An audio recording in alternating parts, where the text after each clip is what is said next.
You are about to meet my master.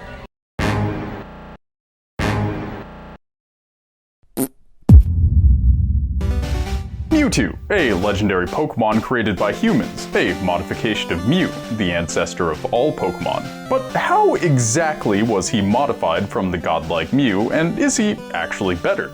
The answer might just be a tragedy. To delve into this, I'd like to take you back to a special time. A time when a movie for people's favorite video game franchise was announced and people actually got excited. At least for me, that was the summer of 1998 when I saw the first trailer for Pokemon the first movie. Safe to say most video game movies don't go over too well, that's why Pokemon the first movie was so awesome. Of course this Poké classic had the anime to draw pretty much all of its inspiration from, so maybe this couldn't really be considered a video game movie. Remember that part where Pikachu electrocutes 3 Pokemon at once, one of them being a Golem, a rock type? That shit doesn't work in the games. It doesn't work at all. Whereas the anime didn't mind breaking this rule as early as episode 1. Pikachu, give it a thunderbolt!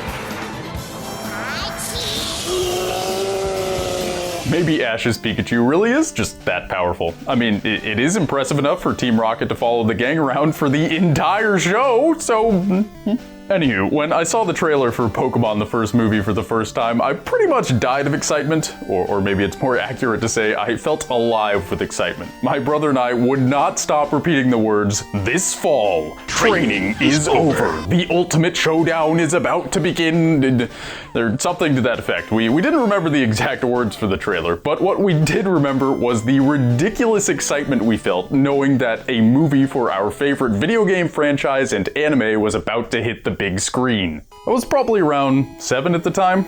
That's pretty weird to say. Anyways, this is turning into a nostalgia video where I milk nostalgia for my own manipulative purposes. You're here for Mewtwo! So let's take a look at this beautiful thing. Pokemon the first movie. The movie that cared to tackle important issues such as Poké violence, creating artificial life, and probably racism. This movie goes deep, man. So if you'd care to join me as I revisit this aged and beloved classic for the first time since I became a real-life adult, then you'll witness something extraordinary. Yeah. Now, maybe you haven't seen this movie in a while, or maybe you haven't seen it at all. Either way, I got you covered. The opening announcer dude and a disembodied voice cover the big picture stuff in the first 5 seconds or so. Life, the great miracle, and the great mystery. So right off the bat, we know life is a miraculous mystery, and we hear Mewtwo whisper, "Who am I?" You know, Mewtwo, sometimes I ask myself the same question. Safe to say your situation is a little more complicated though. We'll get to that in a minute. For now, just know the intro scene keeps on going with gorgeous shots of Mew frolicking about in nature with the haunting, whispering thoughts of Mewtwo overlaid. The last one we hear is... I am ready to be. Judging by that last line and the lovely shots of Mew in nature, I'd bet money that Mewtwo is excited to finally spark into existence. Right now he just semi-exists, I guess. However, right after the moment of actualization comes, Mewtwo smashes the glass to his enclosure and has an existential crisis while the shadowy scientists pat each other on the back and talk about all the experiments they're gonna do and how great they all are.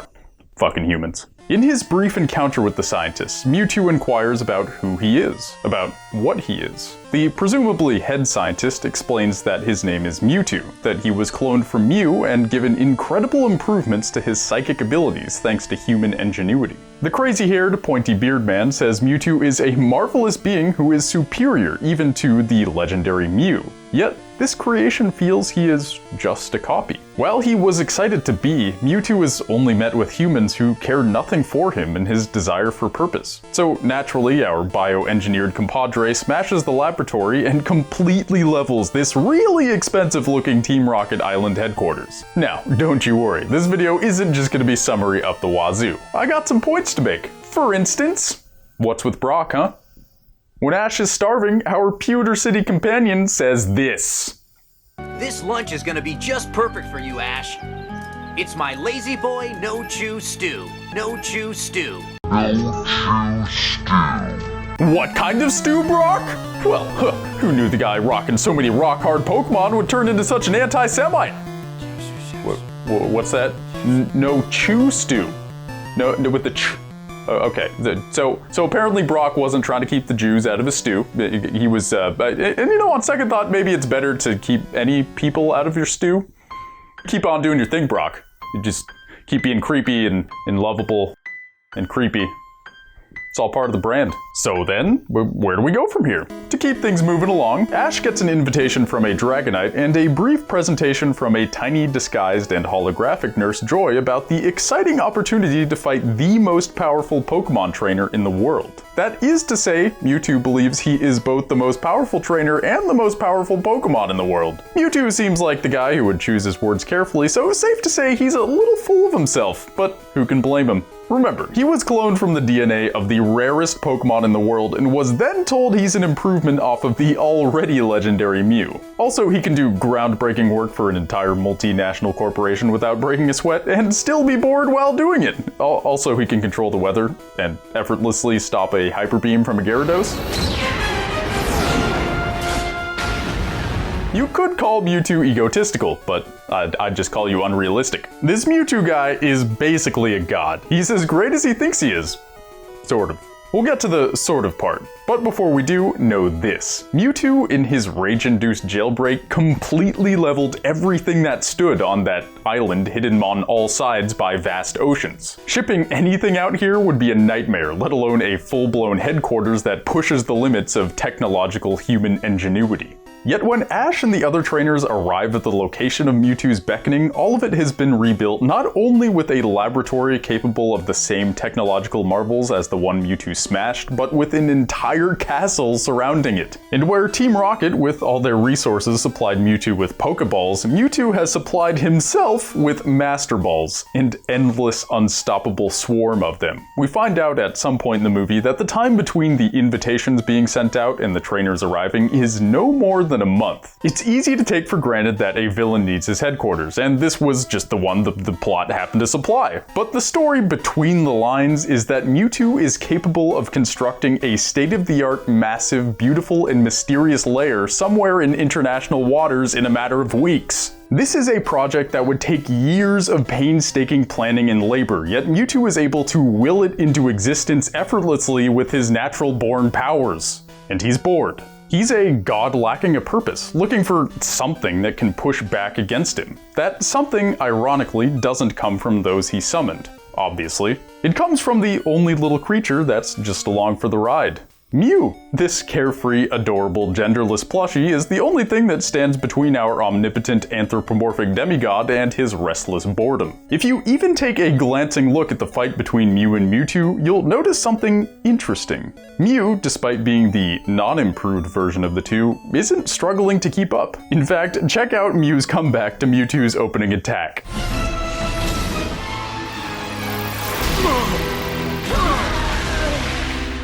Get wrecked, Mewtwo! Mew ain't even struggling! And look, watch Mewtwo change the subject immediately. But I have no time for games. Who will rule?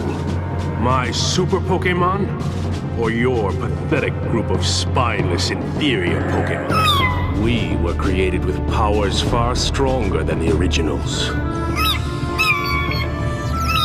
The translation of Mew's mewing? Mew says you don't prove anything by showing off a lot of special powers, and that a Pokemon's real strength comes from the heart. I got your back, Mew. The rest of the battle is evenly matched, with each showing no signs of strain, just focus. Of course, the cloned super Pokemon are totally slapping the normal Pokemon silly, but the epic clash going on overhead, that is undeniably even. Looks like those scientists hardly improved on Mew at all! So why is this movie even happening then? Was Mewtwo's destiny of being the best just a lie? Well, what's the point of this movie? Oh right, the message is pretty obvious. What, you think all this Poke violence, Master Ball shenanigans, and non-consensual cloning is gonna climax without a clear purpose? Ash even dies when he runs into the Mew squared beam clash to make the violence stop, and is only revived by the tears of the surrounding Pokemon. What could this possibly mean? I pitted them against each other. But not until they set aside their differences did I see the true power they all shared deep inside. You're an articulate guy, Mewtwo. Safe to say a change of heart has taken place. But why? Moments ago, you were hell-bent on flexing your power. Not only were you easily matched by a creature who cares nothing about fighting, but a human sacrificed himself to save a Pokemon, and the Pokemon mourned him. So I guess that's why you had your change of heart? It was pretty touching, huh? Really got those emotions going, though. Those emotions that you weren't used to feeling, that Mew's really good at feeling, that you're really bad at feeling. You get it?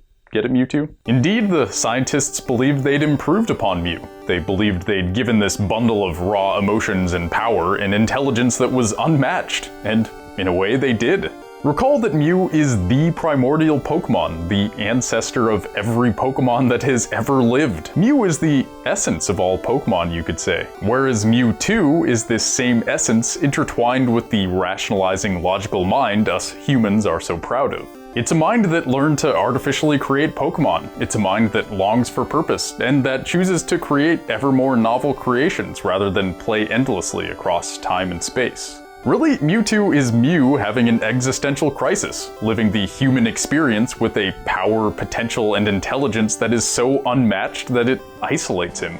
The CEO of a multinational criminal corporation couldn't give Mewtwo a purpose. The elite trainers who braved his storm couldn't either. This excruciatingly perfect combination of rational intelligence and godlike being was sparked into existence by arrogant tinkerers funded by a criminal organization. He was created with hollow intentions, and this hyper-intelligent mind is cruelly aware of that. Mewtwo, at first, was ready to be, but only while he had dreams of frolicking through nature for lengths of time unknown. In those dreams, power was irrelevant and experience was everything. It was only when Mewtwo's creators projected their own human intellect onto this creature that having such abilities became a burden. Sure, Mewtwo finding a purpose wasn't helped by the fact that his creators didn't care about him, but even if they had loved Mewtwo, if they had wanted to work side by side towards something, would it have made a difference? Our pinkish-purple demigod would still be just as bored, albeit less cynical.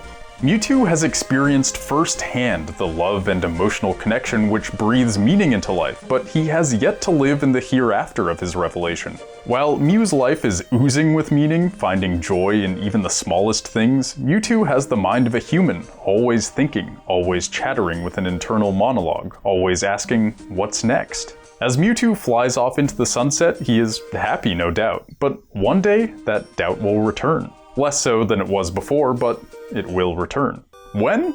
The technical and less interesting answer is in the next movie, Mewtwo Returns. The guy keeps busy by setting up shop at the top of a treacherous mountain and talking to all of his super clones. But the more general and more interesting answer to when Mewtwo's doubt will return at its worst is when everything is as it should be. When there are no more chess pieces left for Mewtwo's mind to move. Or perhaps that's just the kind of situation Mewtwo craves. Because at the end of the second movie, Mewtwo goes on to live in the wild as a wild, normal Pokemon. He even does this in the games by living in isolation in Cerulean Cave, presumably in a state of meditation and contemplation rather than endlessly willing into existence whatever he can, like he does in the movies.